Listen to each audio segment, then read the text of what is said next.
topic in biochemistry of protein is structure of protein. The proteins are made up of L-amino acid. So proteins are a polymer of L-alpha amino acid. The structure of protein is further divided into primary structure, secondary structure, tertiary structure and quaternary structure. First is primary structure. The primary structure is formed by linear sequence of amino acid forming the backbone of protein. So in linear sequence, individual amino acid is bound with another amino acid to form the linear sequence. In secondary structure, same this linear structure of primary structure is get twisted to form change their spatial arrangement to form secondary structure. In tertiary structure, this linear sequence is formed the three-dimensional structure, which is the functional form of protein. Then quaternary structure. In some proteins are composed of two or more polypeptide chain or two or more linear sequence. This form quaternary structure. First we will see the primary structure of protein. So each protein has a unique sequence of amino acid which is determined by genes present in DNA. The primary structure of protein is largely responsible for its function. The function of protein is determined by primary structure of protein. Majority of genetic diseases are due to abnormality in the amino acid sequence.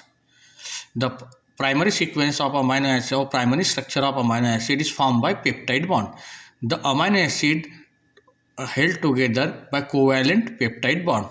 The bond are strong and serve as a cementing material between two individual amino acid.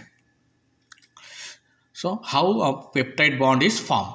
The amino group of one amino acid is combined with carboxyl group of another amino acid to form peptide bond. Here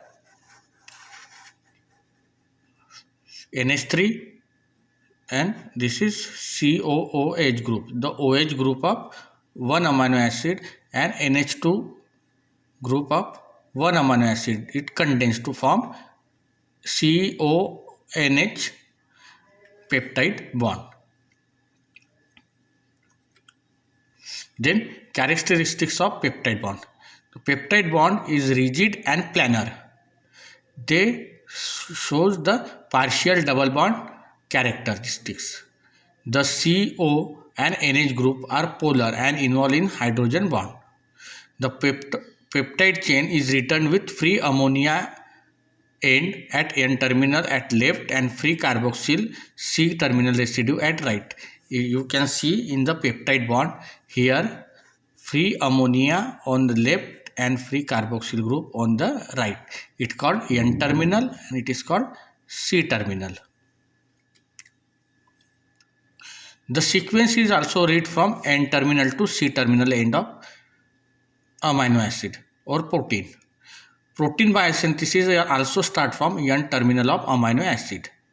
In peptide bond form the protein sequence, the suffix like INE from glycine, AN from tryptophan and ATE from glutamate are changed to YL with the exception of last C terminal amino acid. For example, consider a tripeptide composed of N terminal glutamate, cysteine and a C terminal glycine. So it can be read as a glutamyl cysteanyl glycine.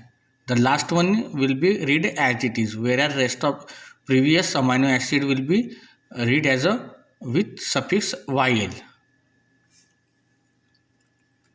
Then secondary structure of protein. So here the conformational changes occur in the primary structure of protein. The conformation of polypeptide chain formed by twisting or folding called secondary structure.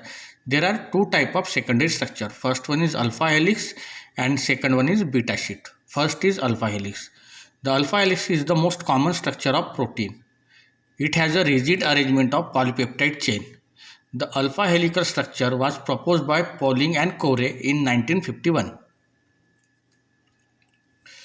The alpha helix structure is tightly packed coil structure with amino acid side chain are extended outward from the central axis. The alpha helix is stabilized by extensive hydrogen bonding. This hydrogen bond is formed between H group attached to the peptide bond of N and O group attached to the peptide of carboxyl group. Hydrogen bonds are individually weak but collectively strong enough to stabilize the alpha helix. All the peptide bond except first and last peptide bond in polypeptide chain participate in hydrogen bonding. Each turn contains 3.5 amino acid and travel a distance of 0.54 nanometer. The spacing of each amino acid is 0.15 nanometer. The stable conformation is formed spontaneously with lowest energy requirement. The right-handed alpha helix structure is more stable than left-handed alpha helix. The amino acid proline disturbs the alpha helix, whereas large number of acidic amino acid like aspartic acid, glutamic acid or basic amino acid like lysine, arginine and histidine, this amino acid also interfere with the alpha helix structure. So primary structure is get twisted around its axis to form the coil-like structure. Here the oxygen from carboxyl group and hydrogen from NH group, they form the hydrogen bond. This number of hydrogen bonds stabilize the alpha helix structure.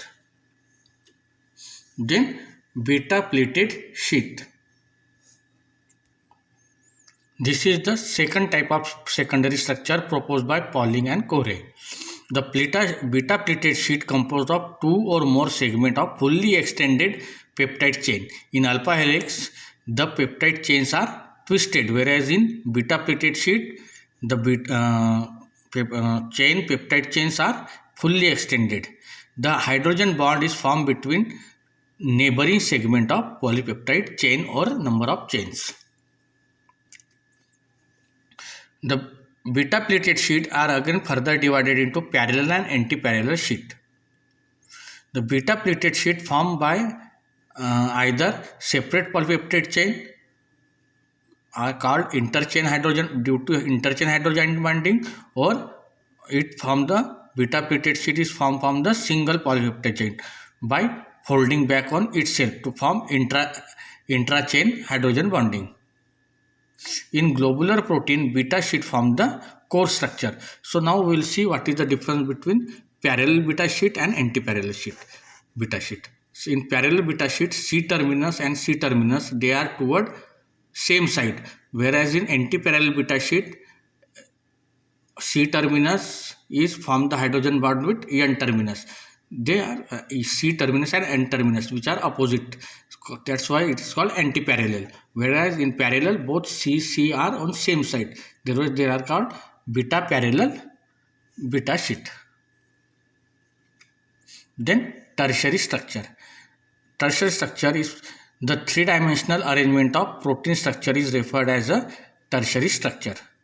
A compact structure with hydrophobic side chain held interior of that core structure and hydrophilic group are present on the surface of protein molecule. This arrangement ensures the stability of protein molecule. This tertiary structure is stabilized by hydrogen bond, hydrophobic interaction, disulfide bond, ionic interaction. So the beside hydrogen bond, three-dimensional structure is also stabilized by disulfide bond, ionic interaction, hydrophobic interaction also contribute to the tertiary structure of protein. Then quaternary structure of protein. Majority of protein are composed of single polypeptide chain, whereas some of the protein consist of two or more polypeptide chain. This polypeptide chain may be identical or unrelated.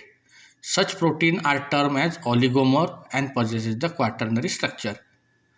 The integer polypeptide chain in that quaternary structure are known as monomer, protomer or subunit. The quaternary structure is formed by either dimer, which consists of two polypeptide chain, or tetramer, consists of four polypeptide chain. Then properties of protein. First is solubility. Proteins form the colloidal solution instead of true solution in water. It is due to huge size of protein molecule. Then molecular weight of protein. The molecular weight of protein vary because of it dependent on the number of amino acid residue present in that particular protein. Each amino acid in that protein averagely contributed to 110 Dalton molecular weight. For example, insulin contains 5700 Dalton, myoglobin 1700 Dalton, hemoglobin 64,450 Dalton, albumin 69,000 Dalton. Then shape. So protein shows the wide variation in shape. It may be globular, for example insulin. It may be oval, for example albumin. Then it may be fibrous or elongated, for example fibrinogen. Then isoelectric pH. The acidic amino acid, aspartic acid and glutamic acid, and basic amino acid like lysine, histidine and arginine, they strongly influence the isoelectric pH. At isoelectric pH, protein exists as a zwitterion or dipolar ion, at which they are electrically neutral. At that point, they show maximum precipitability and minimum solubility, and also least buffering capacity. Then precipitation of protein. Protein exists in colloidal solution due to hydration of polar carboxyl group, amino group and OH group. Protein can be precipitated by dehydration or neutralization of polar group. Then the precipitation at isoelectric pH. The protein are least soluble at isoelectric pH. Formation of curd from milk is marvelous example of slow precipitation of milk protein. Then precipitation by salting out. The precipitation of protein by addition of neutral salt such as ammonium sulfate or sodium sulfate is called or is known as salting out. The phenomenon is explained on the basis of dehydration of protein molecule by addition of salt. So salt are responsible for the dehydration of protein molecule, which result in a dehydration of that protein molecule, which leads to the precipitation. This causes the increased protein-protein interaction, resulting in molecular aggregation and precipitation of particular protein. The amount of salt required to precipitate the protein is depend on the molecular weight of protein. Higher the molecular weight of protein, lower salt will required for the precipitation. For example, globulin are precipitated by half, while albumin is precipitated by full saturation, because globulin have more molecular weight than albumin. The addition of small quantity of neutral salt in protein solution increase the solubility of protein, and that phenomenon is called salting in. It occurs mostly due to diminished protein-protein interaction at low salt concentration. Then precipitation of protein by salts of heavy metals. The heavy metals ion like lead, mercury, iron, zinc, cadmium cause the precipitation of protein. The positively charged metal when added to proteins which are negatively charged in alkaline medium precipitate the protein. Means if you add the protein in alkaline medium, it forms the negative charge. At that time, if you add the positively charged metal, it causes the precipitation of protein. Then precipitation by anionic or alkaloid reagent. Protein can be precipitated by trichloroacetic acid, sulfosalicylic acid, phosphotungustic acid, picric acid, tannic acid, phosphomolybdic acid, etc. Then precipitation by organic solvent. The organic solvents such as alcohol dehydrate the protein molecule by removing the water envelope, and they cause the precipitation of protein. Then color reaction of protein. First is taste called ninhydrin. It gives blue or purple color. The group responsible for ninhydrin reaction is free amino acid or free carboxyl group. Then biuret taste. It gives violet color. The functional group responsible is peptide linkage. This test is given positive by tripeptide and above protein. Then next is Milon's test. It's give red color.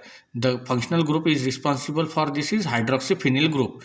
The Milon test is positive by tryptophan amino acid. Then xanthoproteic test. It give lemon yellow color. The group responsible is benzene ring, and amino acid which give the xanthoproteic test positive is tyrosine, phenylalanine, tryptophan. Then Hopkins Cole test. It give violet ring. The group responsible is indole group. This test is given positive by tryptophan amino acid. Then Lieberman test. It also give violet color. The group responsible is indole and it also give positive by tryptophan. Then Ehrlich diazo test. It give orange, red, orange or lighter orange. This test is given positive by histidine and tyrosine. Then Sakaguchi test. It give intense red color. The group responsible is guanidine and amino acid which give this Sakaguchi test positive is arginine. Similarly, Acri-Rosenhelm test is give violet ring and the group is responsible is indole ring and the amino acid which give test positive is tryptophan. Then reduced sulfur test is give black precipitate. The functional group responsible is sulfur group and the amino acid which give it positive is cysteine, cysteine and methionine. Then bromine water test is give pink color. The functional group responsible is indole group. The amino acid which give it is positive test is tryptophan. Then Mollis test, it give violet ring. The functional group responsible is carbohydrate. This test is given positive by only glycoprotein. Then Adams-Quist test is give reddish violet color and the functional group is responsible is indole group and the amino acid which give positive test is by tryptophan amino acid. The summary of classification of protein. So protein are classified into simple protein, conjugated protein and derived protein. In simple protein, it again classified into globular protein which are oval in shape and scleroprotein which means fibrous in shape. So in globular protein it includes albumin, globulin, glutein, prolamine, histone, globins and protamine, whereas scleroprotein are collagen, elastin and keratins. Then in conjugated protein, nucleoprotein means protein linked with nucleic acid. Glycoprotein or mucoprotein means proteins linked with carbohydrate. Then lipoprotein means protein linked with lipid. Phosphoproteins means protein linked with phosphorus group. Chromoproteins means proteins linked with color molecule. Metalloproteins means protein linked with metallic molecule. Then derived protein. Derived protein again classified into two groups. Primary and secondary. Primary include coagulated protein, proteins and metaproteins, whereas in secondary derived proteins include proteose, peptones, polypeptide and peptides.